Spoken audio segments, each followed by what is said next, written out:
गुरसिमरन हमारे सहयोगी इस खबर पर जानकारी के साथ जम्मू से हमारे साथ जुड़ रहे हैं। गुरसिमरन, आज का दिन बीजेपी के लिहाज से विधानसभा चुनाव जम्मू कश्मीर में जो होने वाले हैं उसके लिहाज से बेहद खास है। कैसे संकल्प पत्र को अलग रखने की कोशिश होगी और क्या कुछ कार्यक्रम आज रहने वाला है? देखिए, सबसे पहले बात की जाए गृह मंत्री अमित शाह के जम्मू दौरे की, तो ये 2 दिन का जम्मू दौरा होने वाला है, जो आज दोपहर तकरीबन 2 बजे शुरू होगा जब गृह मंत्री जम्मू एयरपोर्ट पर पहुंचेंगे। उससे बाद वो सीधा जो है जम्मू स्टेट गेस्ट हाउस पर जाएंगे। 2 घंटे वो पार्टी के उच्च नेताओं से बातचीत करेंगे, जिसमें कि जी किशन रेड्डी, डॉक्टर जितेंद्र सिंह, रविंद्र रैना, अशोक कोल सरीखे बड़े नेता शामिल है। उसके बाद 4 बजे जो है पार्टी के मैनिफेस्टो का अनावरण होगा, जिसे पार्टी ने संकल्प पत्र का नाम दिया है। 1 घंटे तक अमित शाह वहां पर रहेंगे। उसके बाद वो एक बार फिर से पार्टी के नेताओं से बात करेंगे और उसके बाद 6 से 8 बजे के करीब माना जा रहा है कि अमित शाह की मुलाकात आरएसएस के उच्च नेताओं से होगी जो जम्मू कश्मीर से हैं। 8 से 10 बजे तक वो जी किशन रेड्डी, डॉक्टर जितेंद्र सिंह से एक बार फिर मुलाकात करेंगे। ये मुलाकात स्टेट गेस्ट हाउस में होगी और कल सुबह तकरीबन 10:30 बजे भाजपा नेताओं से एक बार फिर से अमित शाह की मुलाकात है। 11:30 बजे एक पब्लिक रैली रखी गई है, जिससे कि मोदी सरकार के बड़ी मंत्रियों का जम्मू कश्मीर में आगमन जो है वो शुरू हो जाएगा।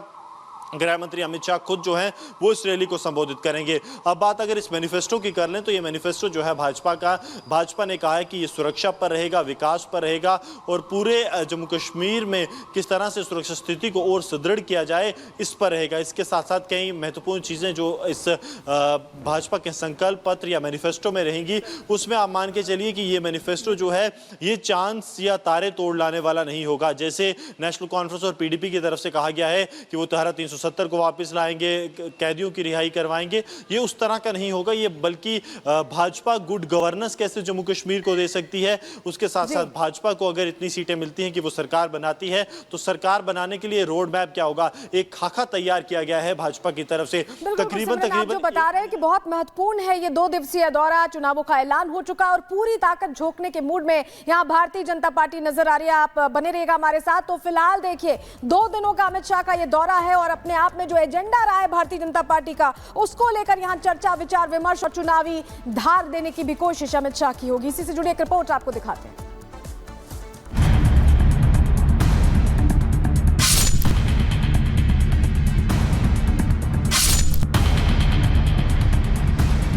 जम्मू कश्मीर दौरे पर अमित शाह,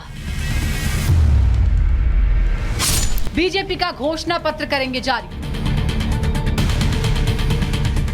चुनाव अभियान का करेंगे शंखनाद। जम्मू कश्मीर में होने वाले विधानसभा चुनाव में बीजेपी के चाणक्य कहे जाने वाले अमित शाह की एंट्री हो गई है। अमित शाह ने खुद जम्मू कश्मीर विधानसभा चुनाव की बागडोर अपने हाथ में संभाल ली है। अमित शाह आज जम्मू कश्मीर में पार्टी कार्यकर्ताओं को चुनाव में जीत हासिल करने के लिए मंत्र देंगे, तो वहीं बीजेपी का घोषणा पत्र जारी कर अपने विरोधियों को चारों खाने चित करने की कोशिश करेंगे। अमित शाह का ये दौरा इसलिए भी खास है क्योंकि अमित शाह जम्मू कश्मीर में 2 दिन तक रहेंगे। पहले दिन अमित शाह बीजेपी का घोषणा पत्र जारी करेंगे, वहीं शाम को पार्टी नेताओं के साथ बैठक लेकर चुनाव की रणनीति बनाएंगे। वहीं अपने दौरे के दूसरे दिन यानी शनिवार को अमित शाह एक चुनावी रैली को संबोधित करेंगे। गृह मंत्री अमित शाह का ये दौरा इसलिए भी खास माना जा रहा है क्योंकि जम्मू कश्मीर में टिकट बंटवारे को लेकर बीजेपी कार्यकर्ताओं में खासी नाराजगी है। ऐसे में माना जा रहा है कि अमित शाह कहीं न कहीं बैठक करके पार्टी नेताओं की नाराजगी दूर करने की कोशिश करेंगे। वहीं घोषणा पत्र जारी कर जम्मू कश्मीर को लेकर बीजेपी अपनी आगे की नीतियों का खुलासा भी करेगी। Bureau report, Republic Bharat.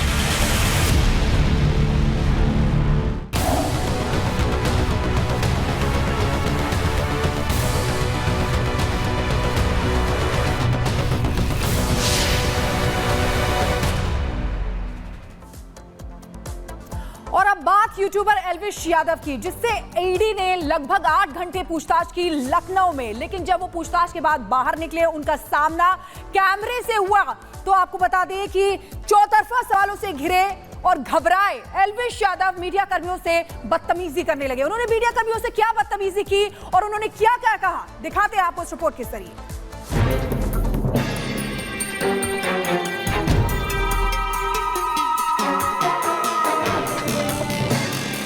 जहरीले खेल में फंसे एल्विश यादव की मुश्किलें कम होने का नाम नहीं ले रही। वो लगातार ईडी के निशाने पर हैं। एल्विश पर सांपों के जहर की सप्लाई समेत कई संगीन आरोप लगे हैं और इसी कड़ी में ईडी उनसे लगातार पूछताछ कर रही है। इसी कड़ी में एल्विश यादव को पूछताछ के लिए ईडी ने गुरुवार को लखनऊ बुलाया था, जहां उनसे करीब 8 घंटे तक पूछताछ की गई।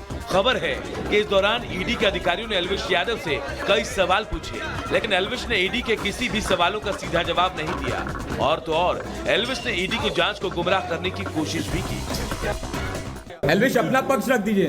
नहीं रखना। हालांकि एल्विश ईडी के सवालों से कुछ दिनों के लिए बच तो सकते हैं, लेकिन कानून के जाल में बुरी तरह सुलझे एल्विश की मुसीबत इस स्टंट से कम नहीं होने वाली। लेकिन ईडी की 8 घंटे की पूछताछ ने एल्विश का मिजाज कुछ ऐसा बिगाड़ा कि वो ईडी दफ्तर से बाहर निकलने के बाद भड़क गए और उन्होंने पूछताछ की सारी भड़ास मीडिया पर निकाल दी। मीडिया ने उनसे लखनऊ में हुई पूछताछ के बारे में सवाल पूछे। वो मीडिया कर्मियों के साथ अभद्रता पर उतर आए। एल्विश अपना पक्ष रख दीजिए। नहीं रखना। आपको बता दें, यूट्यूबर एल्विश यादव बीते कई महीनों से ईडी दफ्तर के चक्कर काट रहे हैं। उन पर कई गंभीर आरोप लगे हैं, जिसमें ताजा आरोप ये है कि वो रेव पार्टी और विदेशी लड़कियों के माध्यम से दूसरे देशों में भी क्लब चला रहे हैं। जानकारी के मुताबिक इस मामले में ईडी को एल्विश के खाते से डॉलर में ट्रांजैक्शन के कई रिकॉर्ड भी मिले हैं और इसी केस में ईडी ने पूछताछ के लिए उन्हें लखनऊ बुलाया था। लेकिन एल्विश बजाय मीडिया के सवालों के जवाब देते वो उल्टा अपना जहर मीडिया के लोगों पर उगल कर चले गए। Bureau report, Republic.